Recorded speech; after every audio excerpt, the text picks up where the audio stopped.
Biggest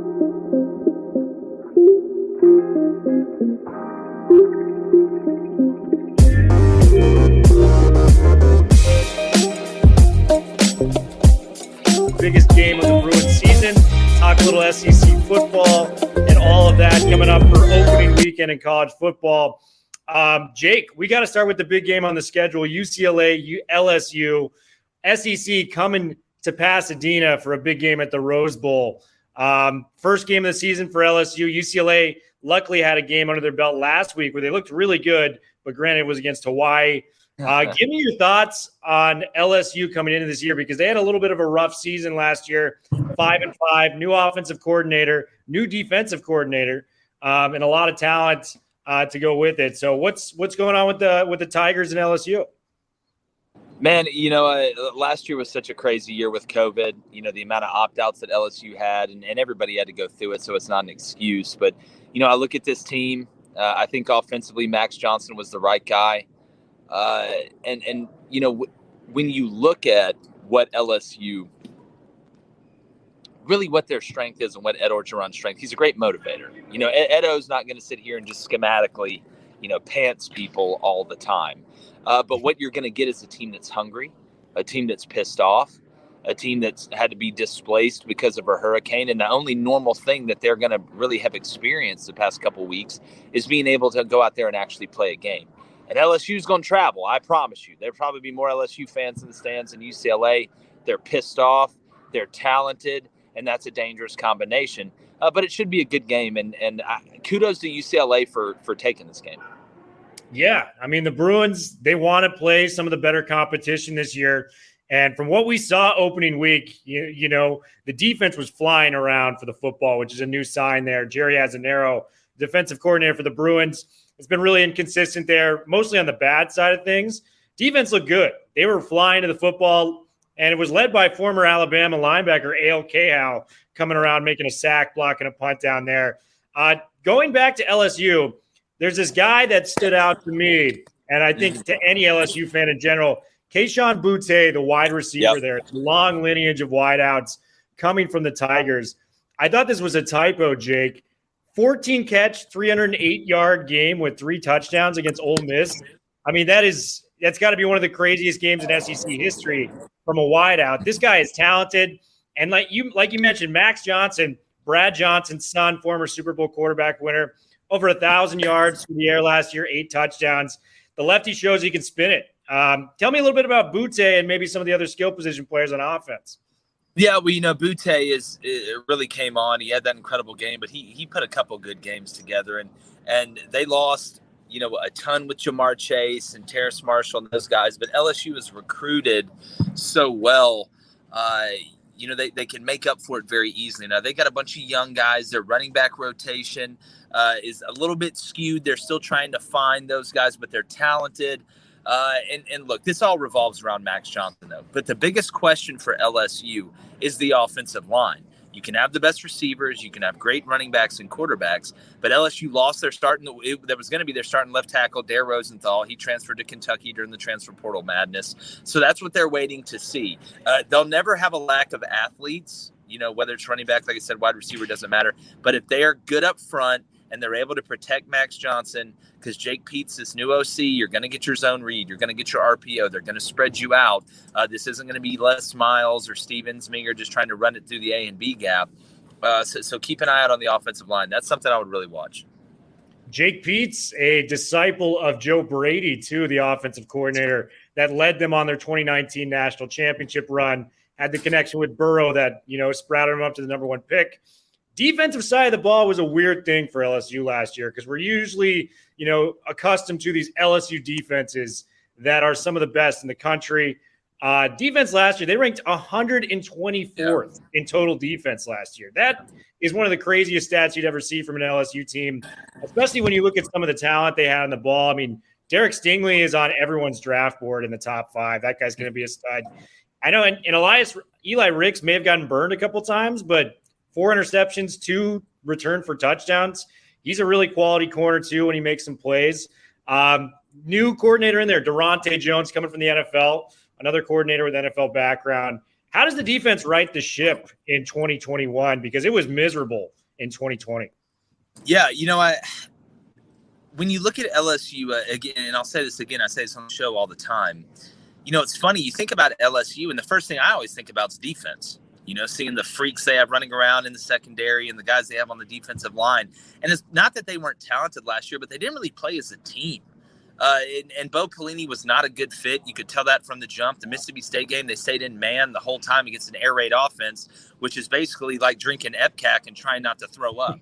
So when you look at the team now, they're very deep on the defensive line. You'll have people talk about Ali Gay and his injuries and stuff like that. I think he's ready. They've got a ton of young, talented defensive linemen. Mason Smith, already looks like an adult. He's about 6'5", 310. Not a lot of fat on him, a guy that's going to play early. But that's secondary. You got Stingley and Ricks on both sides. Major Burns transfers in, which may be the most unfortunate name for a DB in the history of football, but hell, it is what it is.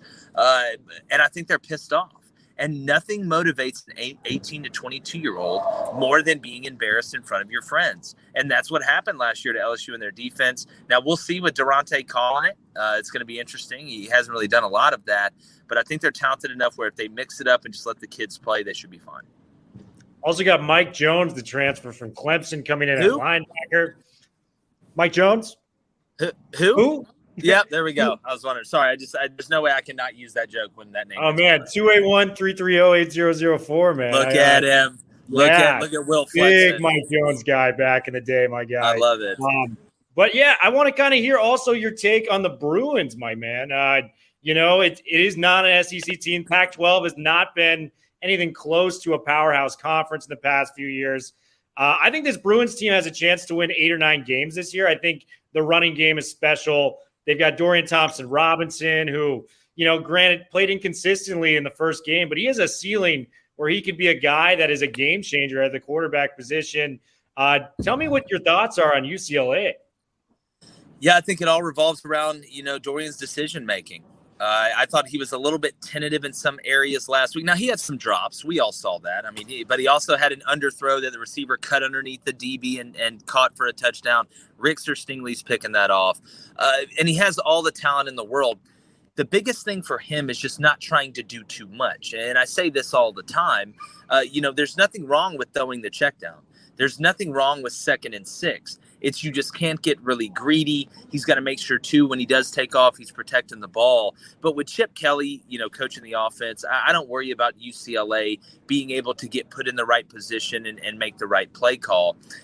I don't think they can afford a lot of injuries on the offensive side of the ball, especially on the offensive line. Not many people can, but I think they have a chance to make some noise in the Pac-12 this year. Again, you look at Oregon, you look at USC, Arizona State, people can say what they want. But I think UCLA has a defense that has a chance to be pretty good in the Pac-12. If they can continue to rush the passer and just be very active. It looked like they were running around like when they stole their first pack of cigarettes. That's what they were moving like during the game. So if they can do that, I think they'll have a chance to have a pretty good year. I agree with that, man. I want to hear your prediction on LSU UCLA, and then we could dive into some talk about SEC football. Who you got taking it on Saturday at the Rose Bowl, and what's the score? Yeah, I'm gonna go. And listen, UCLA fans, I'm sorry, but the one thing is, I'm not gonna lie. I like LSU. 38-24. I think that's a reasonable prediction. This is a team that, for all its struggles last year, coming off of a national championship 2 years ago, like you said, they were embarrassed last year. They're ready to get this in the rearview mirror and get back to their winning ways. I'm going to go with 42-34. I think UCLA is going to maybe get a late touchdown at the end. It's not going to be as close as that score, but the run game for them with Charbonnet and Brown and the 5 returning offensive linemen, I really think that's going to be a huge thing that they're going to be able to do in the game on Saturday. Let's touch base on some SEC football. Alabama, preseason to take it once again. And they lost so much talent. It's literally nuts. You lose with Mac Jones, Waddle, Devonta Smith, Leatherwood on the offense. And, Saban just does this every year. Just picks in guys and plugs them into new options. Yeah. And they just, ball out. Bryce Young is the new guy who's going to be starting for them. Big Josh Mechie guy. That's the guy would do a hell of a job at wideout for them. Yeah. Give me kind of your assessment of Bama on the offensive side of the football. Well, when I look at Alabama, you talk about Nick Saban. He turned it into a machine because they don't recruit; they draft. They're not like, oh, well, we got to. No, we're going to pick him. We're going to pick him. We're going to pick him, and they're all going to early enroll. I think the offensive side, Bryce Young is very talented.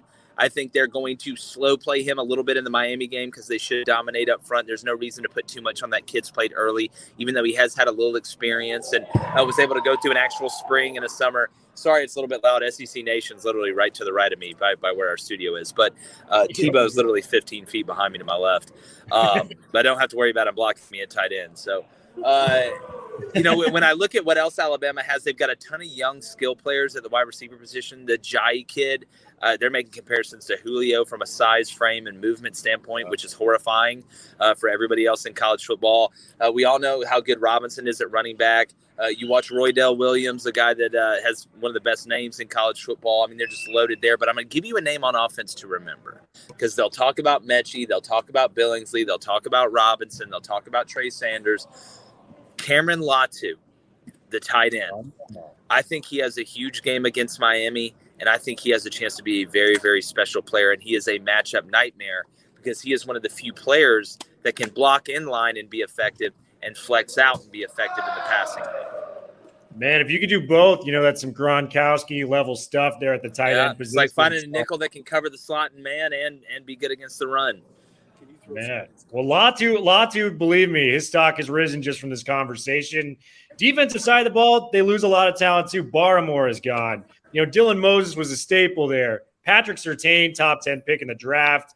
But like you said, Saban, it's a machine. Who are some of the defensive standouts you see for Alabama this year if they want to repeat as SEC champs? Yeah, you got to start with Will Anderson. I mean, he's a freak show coming off the edge. A guy that plays backer, that can really play in jack. Think of him kind of like Courtney Upshaw, but he's better in coverage. They just released a stat that he's got up to 20 miles per hour running around in practice, which basically makes him a nuclear missile at his size. He's not a little guy either. Josh Jobe in the back end is super talented. I mean, look, they're all really good. It's just who are the guys that are going to be top 5 pick good. I think Will Anderson, who was only a true sophomore, by the way, he was a true freshman last year, so he's not even eligible for the draft. I think he's going to be their best player. And what you're going to see Alabama do is rotate a ton on the defensive line, and that's something that the best teams are able to do. And this Alabama defense, I think, will remind a lot of people of the old Alabama defenses under Nick Saban. I love it, and I want to get your prediction before they play. Do you think they repeat as SEC champs? A lot of turnovers we mentioned, but it is Saban we're talking about here. I do not. I got Georgia winning the SEC. Ooh, I love it, man. That's actually the next team we're going to roll right into. So I want to talk about Georgia and the Dogs playing Clemson tomorrow, which should be the highlight of the weekend for any fan. We got the three-headed monster of JT Daniels, Zamir White, and Jackson at wideouts. Mm-hmm. What makes that group special to you, and what makes them better than the Titans? Well, and look, they've had attrition. You look at Pickens going down, Arik Gilbert having his deal off the field. Darnell Washington's beat up. Kearis Jackson's a little beat up. Blaylock's coming off an ACL, but they still got cats. I mean, they got cats running all over the place. I think some of those guys are going to be healthy. When I look at their offensive line, Matt Luke, to me, is one of the best offensive line coaches in the country. And I think Kirby actually trusts Todd Monken and JT Daniels to open up the offense a little bit. I call it the Nick Saban epiphany, realizing that, you're not going to be able to just play 3 yards of cloud of dust, stop people on defense, and play good special teams and win 17-3 anymore. Teams are able to score. So I just look at their roster. I think it's one of the best rosters they've had. They made some huge additions to the secondary in the transfer portal. I mean, hell, one from Clemson, one of the teams they're playing, Darion Kendrick. And I look at this Clemson game, and if Clemson's going to rotate centers, it's going to be a problem. Totally see that. They got some good stuff on D too. The front seven is something to watch out for. Yeah, Jordan Davis is a monster. They've got some guys, man. And, Kirby Smart, this might be the year they finally get over the hump, playing Bama potentially in that SEC title game. One of the teams that is kind of the sleeping giant of the SEC, which is crazy to say because it is the most competitive league in all of the country. Texas A&M has got some monsters on that team. Some monsters. When we're talking about top 20 picks, Kenyon Green could be there. You know what I mean? They may have the best running back in the conference this year in Isaiah Spiller. You know, they've got just different guys all around on the field that are very, very impressive. What do you think about Texas A&M? I know they have a potential new quarterback in King who will be starting for them this year, but a lot of monsters on that team.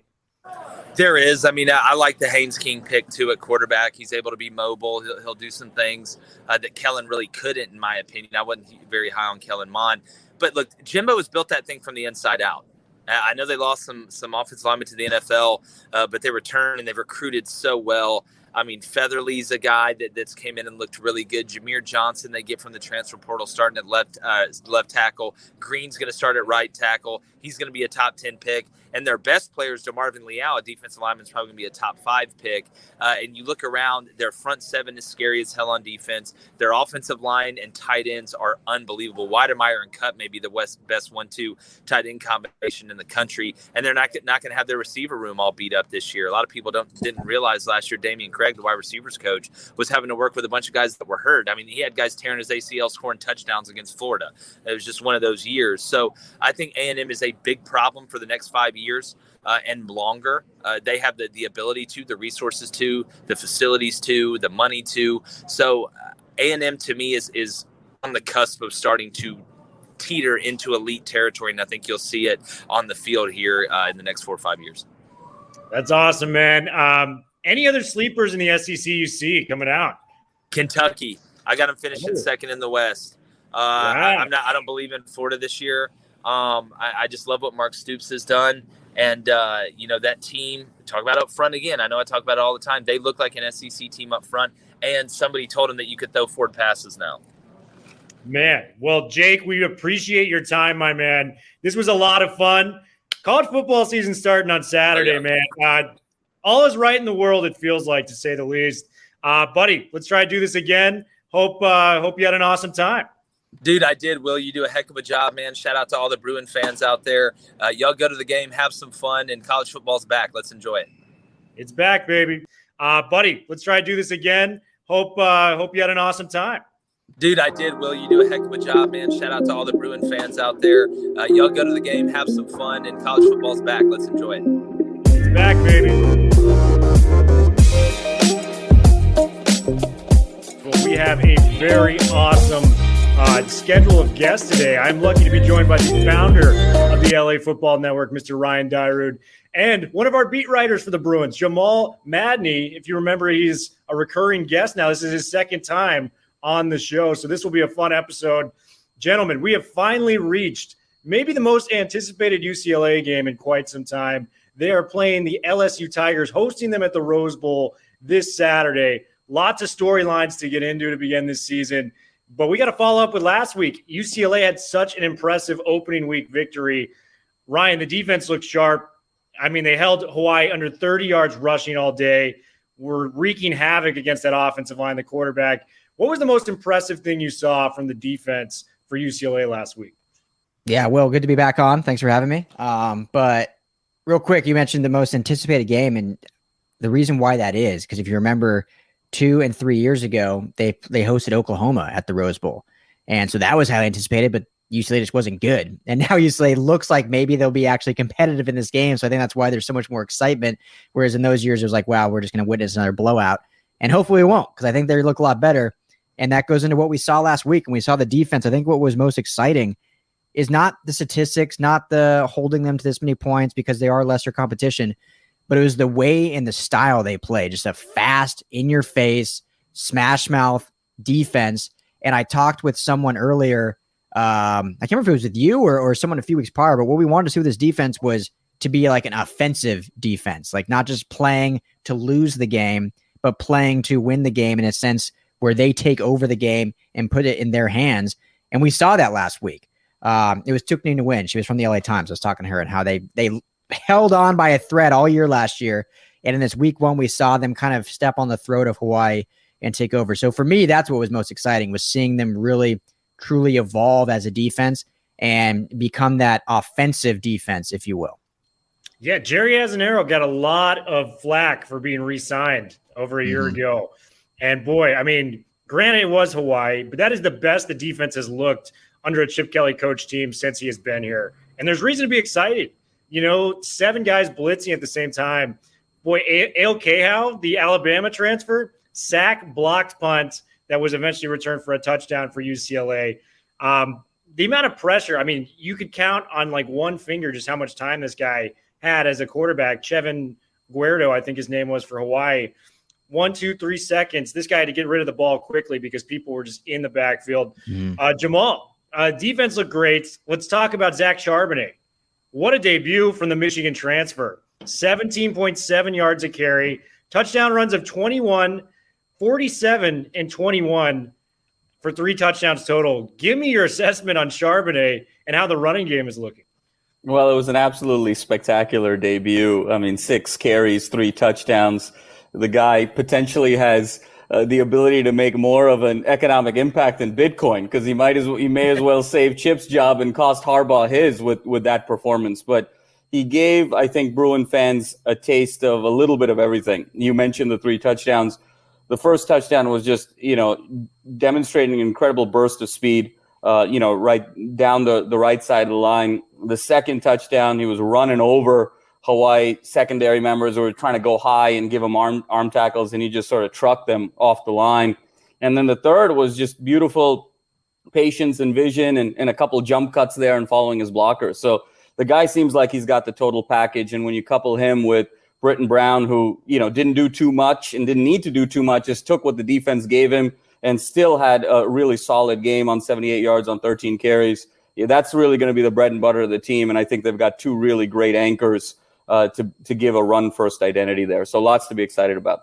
Brown and Charbonnet looked electric. And I want to pose this question to both of you guys real quick. Over-under, is this a top 10 rushing offense in the country when you combine? We didn't even get to see DTR's running ability really in the first game. I mean, this is, coupled with a Chip Kelly run offense, 5 returning offensive linemen. We saw what Charbonnet was able to do. I'm pretty confident with him moving forward. We've seen what Brown can do. Brown is a very solid running back, averaged over 6 yards a carry last game. Is this a top 10 rushing offense in the country? Because I say it is. We'll start with you, Ryan.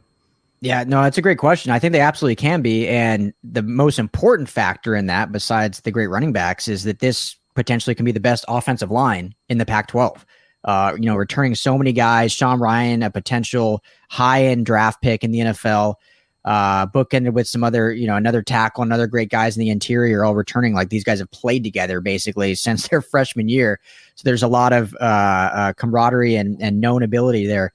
So I think they absolutely can be a top 10 unit. And if you're trying to keep the ball out of DTR's hands to maybe not force any turnovers, you want to run the ball 40 plus times a game. And with these backs and this offensive line, you can certainly do that. And that would put them in, I think, the top 10. How about you, Jamal? What do you think? No, I completely agree with Ryan. I think the potential is all there. And what's interesting is the word that kind of comes to mind with UCLA in the trenches on both sides of the ball is nasty. And that's not really a word that's very synonymous with UCLA football very often. There was a year or two there in the Mora years where you could tell they were a physical team. This really has the makings of all of that and then some. And so I think part of their success to get into the top 10 is going to be the defense itself and being able to kind of play games in a way where we can continue to be run first and not have to sort of air it out. But it's all there. It's all there to be top 10 for sure. Well, I mean, the game has finally descended upon us. LSU UCLA tomorrow in primetime on Fox. I mean, this is going to be a fun game for UCLA fans all over. Guys, what are you most excited to see, on game day tomorrow night? The guy I want to start with, Ryan, is I think we need a better performance from DTR, but I do think he's capable of bringing that to the table. I mean, this is year 4 for him. We saw him kind of break out a little bit last year. Now is the time. If he wants to be an NFL draft pick, it starts with showing a little something against the LSU Tigers in the SEC. Yeah, I mean, he knows the pressure's on, right? Like, obviously this is last year in college, and if he wants to go to the next level, he needs to perform. So you could see that, I think, in week 1, that there were some nerves there, starting off real slow, and then put together a good drive, 4 for 4, I think, right before the second half, if I'm not mistaken, or before the end of the first half. But we want to see him settle down early and, just be smart. we've seen now what this running game can be, so he doesn't have to force anything like he did in years past. He just take what the defense gave him, use his legs. I mean, that was one of the reasons why he was so highly recruited, because of what he could do in the running game and what he could add, that versatility and that dual threat QB.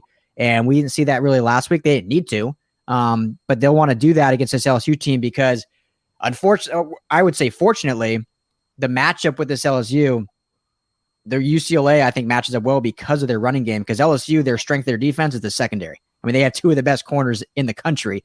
And so you don't want to be airing it out 40 times a game going against that secondary. You want to be running the ball between the tackles, which is what UCLA's shown is what they're good at. So if DTR allows that to happen and then uses his legs to do that, then he can kind of calmly get into a rhythm. And then hopefully if they want to air it out, then they can utilize the play action, utilize the option game, and then we'll see him start stacking these games. And hopefully by week 4, he'll be in a really good rhythm to where he can start showing off that talent that he has, that he can actually make it to the NFL level. Because I think he has the ability to.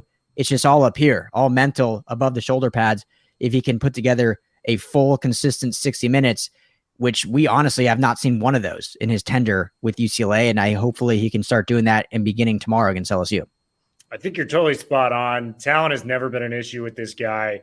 I mean, just look at the throw he made week 1 to Casimir Allen for that 44-yard touchdown. Yeah. That was a beautiful downfield throw. It just happens that he started out the game 0 for 5, missed an easy touchdown pass to Kyle Phillips, which was rough to watch. Jamal, what are your thoughts on DTR? Do you think he could put it together for a big game like this? Time's running out here in Westwood for DTR. No, I think and said it so well. I think the key and brought up a great point that this is a game where we really need him. It's not a nice to have, it's a need to have this week.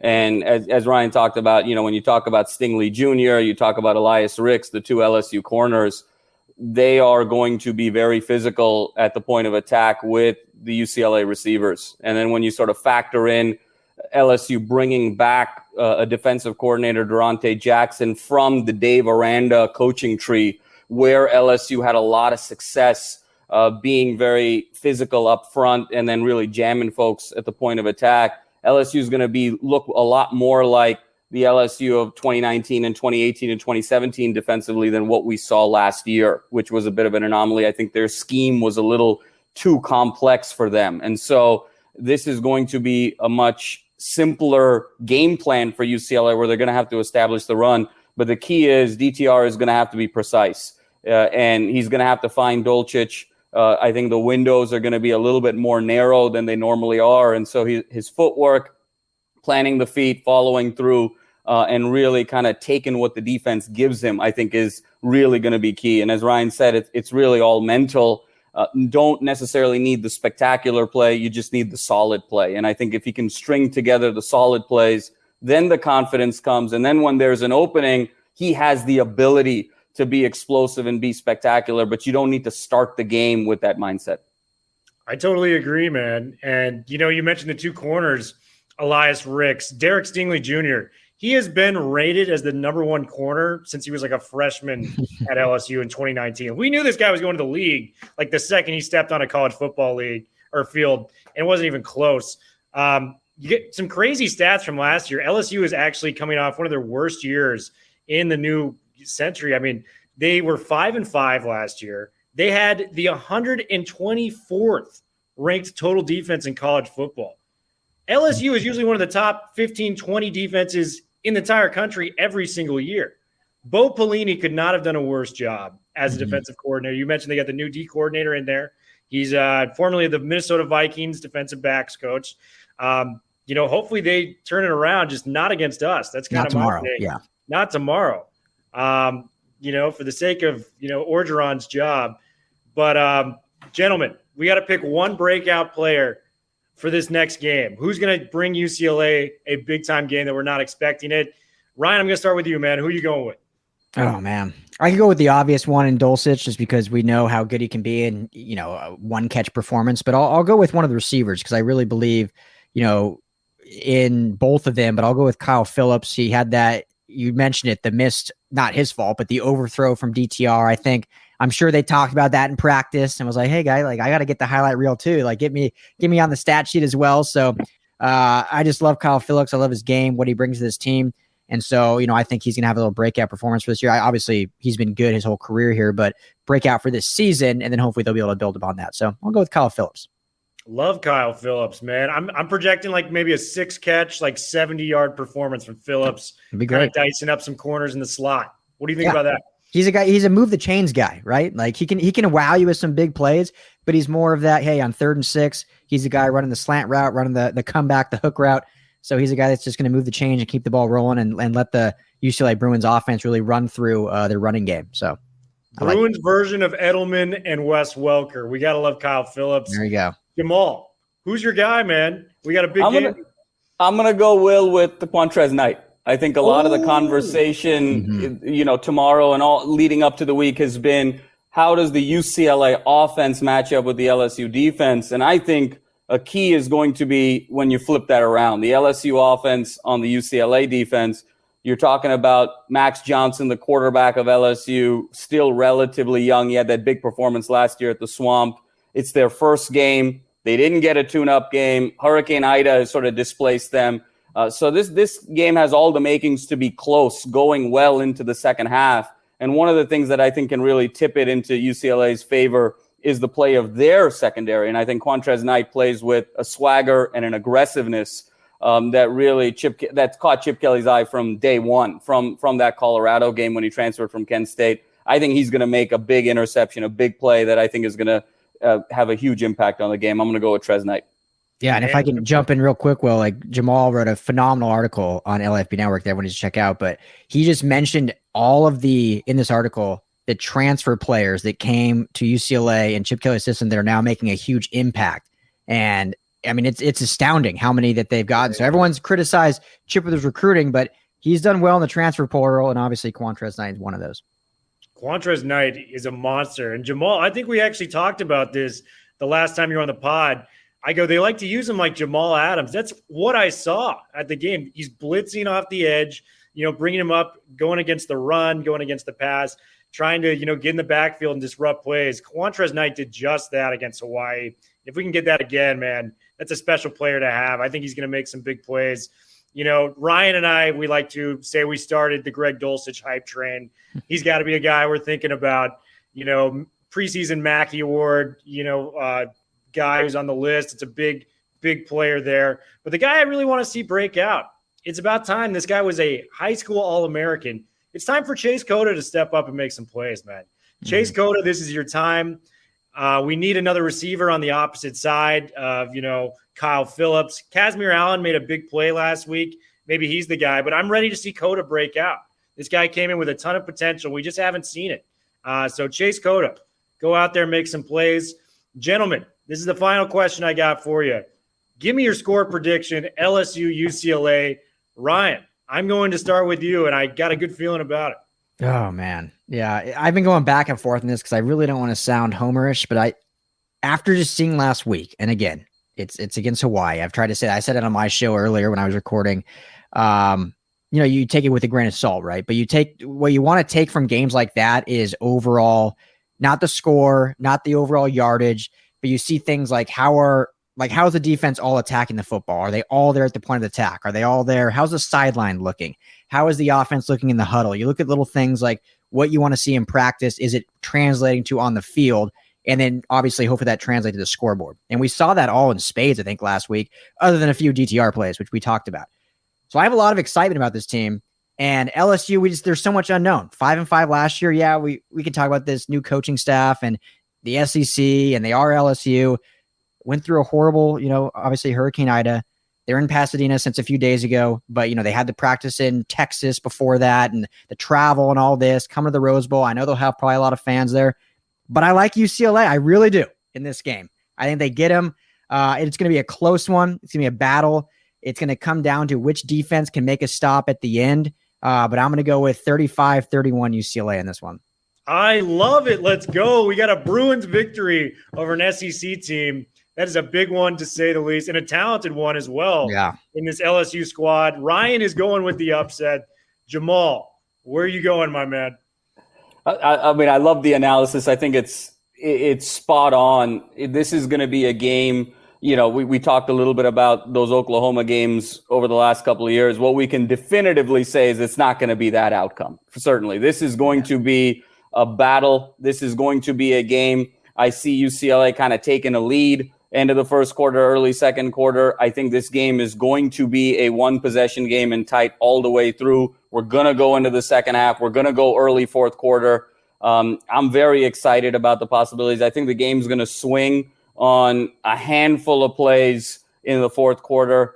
Yeah, I'm trying not to be the homer either. I think I'm going to go LSU 23-20 in the Rose Bowl, but I think it can go either way depending on. I think keep an eye on special teams. LSU's relied a great deal on special teams on the road over the years. Great field goal kicking. We talked about the punt block with UCLA. This thing could come down to a deep punt, a block field goal, very much to kind of flip the field late in the game. So I'm going to go 23-20 LSU, but I can see UCLA pull this off very easily. Yeah, and what's exciting, Will, too, is if you look at the spread, LSU is only a 2.5-point favorite. So Vegas usually knows what they're talking about. So it's going to be a close one. It's been lowered. They've had a lot of travel issues with this hurricane. Our thoughts and prayers go out to everyone being affected by that in the bayou right now in Louisiana. But I think, I just spoke about this with Jay Crain earlier. I think I've got the same kind of thing. I think it's going to be close. I think UCLA takes the lead early. My heart is telling me UCLA, but my head is telling me LSU. I'm going 42-34. It's a close game. LSU squeaks it out. But this is not a game that's going to break the back of UCLA. It's going to be one where the country starts to take us seriously, and we're going to have a real shot and momentum riding into the Pac-12 schedule after a game like this. So 42-34, LSU beats us, but UCLA puts on a hell of a show and makes it a ball game. Gentlemen, this was a lot of fun. We have to do this again, the three of us, at some point throughout the season. College football's back, and we get NFL back the following week. Life is good. Life's great. Can't wait. Happy it's back. Will, thanks for having us on. Appreciate it, bro. Thanks for having us on. Thanks so much, Will.